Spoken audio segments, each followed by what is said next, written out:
Kemampuan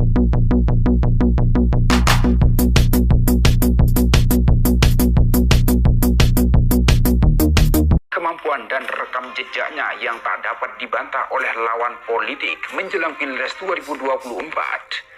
Hingga dukungan demi dukungan datang dari para tokoh, salah satunya dari mantan Menkumham periode 2011-2014, Amir Syamsuddin.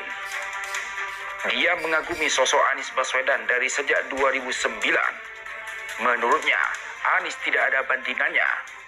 Bagaimana dia menghadapi fitnah, menyelesaikan tugas, bergaul dari banyak kalangan di luar maupun di dalam negeri.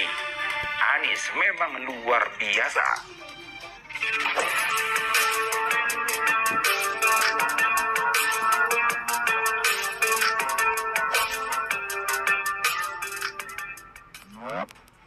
Viral, mantan Menteri Hukum dan HAM atau Kemenkumham, Amir Syamsuddin mendukung Anies Baswedan maju sebagai calon presiden pada pemilihan presiden 2024 mendatang.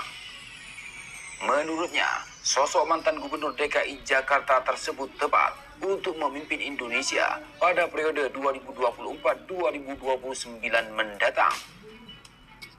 Saya kira ini satu peluang besar untuk kita mengoreksi bagaimana betapa pentingnya kompetensi dari calon pemimpin nasional kita ke depan.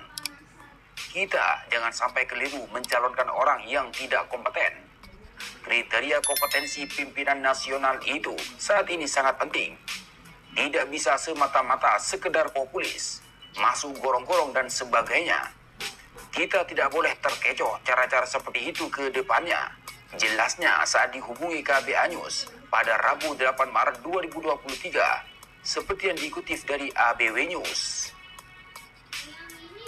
Karena dalam amatan anggota Majelis Tinggi DPP Partai Demokrat ini, Anies merupakan sosok yang berpendidikan, nasionalis, cucu pahlawan nasional AR Baswedan, dan memiliki rekam jejak yang baik ketika memimpin ibu kota. Jakarta aman, damai, tidak ada keributan apalagi skandal selama 5 tahun ini. Tidak ada skandal rumah sakit sumber gila kan? Ungkapnya, seakan menyentil kasus dugaan korupsi pembelian lahan RS Sumber Waras yang ditengarai melibatkan pendahulu Anies Baswedan, yaitu Basuki Cahayapurnama alias Ahok.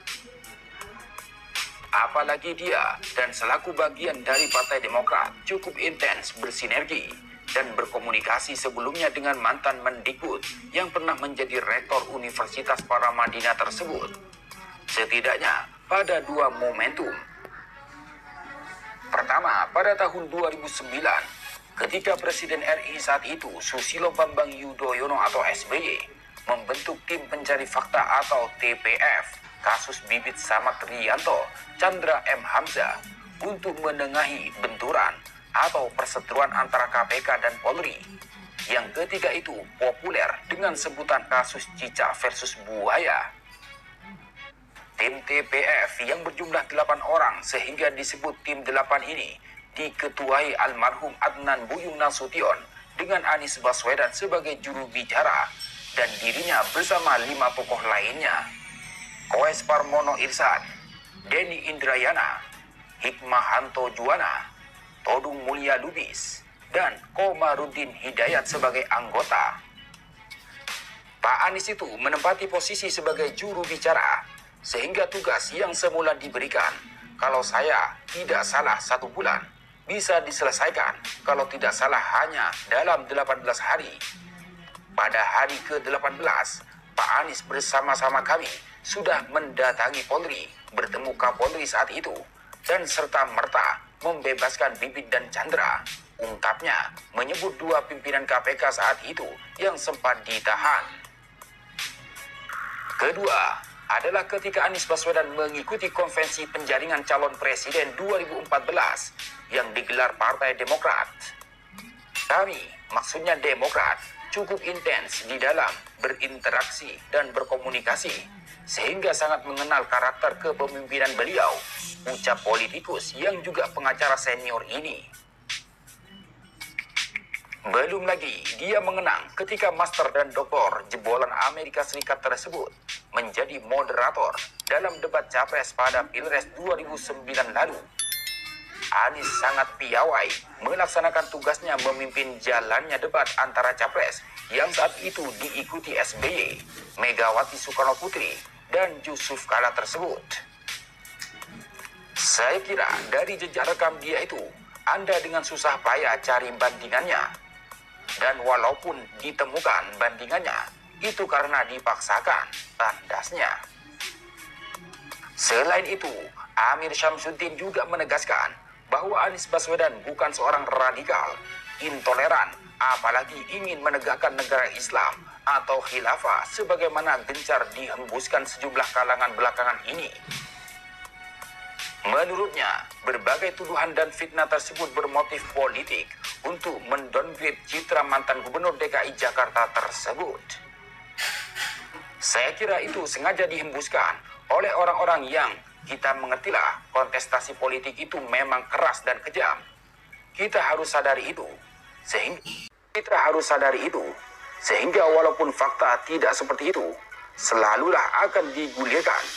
Itu semata-mata gimmick politik, jelasnya pada Rabu 8 Maret 2023. Karena dalam amatannya, bakal calon presiden koalisi perubahan tersebut merupakan seorang nasionalis, cucu pahlawan nasional Abdurrahman Baswedan, apalagi jebolan universitas terkemuka di Amerika Serikat, sehingga sangat jauh dari apa yang diopinikan tersebut.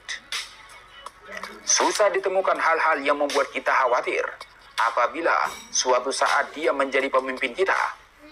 Sukar ditemukan hal-hal yang bisa menjadi alasan kenapa kita tidak menyukai seorang Anies Baswedan, ungkap anggota Majelis Tinggi Partai Demokrat tersebut. Namun yang menarik bagi dia adalah cara Anies Baswedan dalam menanggapi berbagai fitnah dan tuduhan kepadanya. Saya sangat mengagumi karena dia dengan tenang, tidak reaktif, tidak defensif. Dia menghadapi semua itu. Dia tidak usah berbicara. Masyarakat dan rakyat bisa menelusuri rekam jejak dia, ungkapnya. Sementara soal adanya kelompok masyarakat yang dianggap radikal mendukung, menurutnya tidak mungkin juga Anies Baswedan menolak. Anies tidak mungkin bersikap diskriminatif membeda-bedakan masyarakat. Mana yang diterima dukungannya, mana yang ditolak.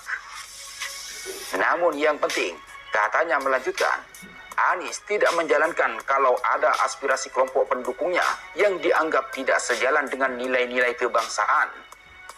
Dan itu sudah ditunjukkan oleh Anies ketika memimpin DKI Jakarta.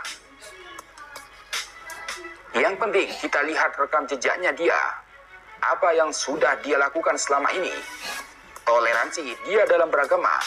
Seluruh gereja-gereja dibantu, disumbang.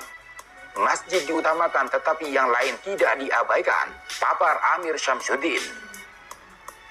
Dia juga heran kalau asal muasal Anies yang juga kerap dipersoalkan kelompok tertentu. Padahal Indonesia sendiri pernah dipimpin yang masih memiliki garis keturunan Arab. Kita punya pengalaman mantan presiden yang kita banggakan, Pak B.J. Habibie. Sebetulnya dia juga berdarah campuran. Ibunya seorang bangsawan Jawa dan ayahnya peranakan Timur Tengah. Kenapa kemudian seorang Anies diserang dengan tuduhan politik identitas? Tandasnya.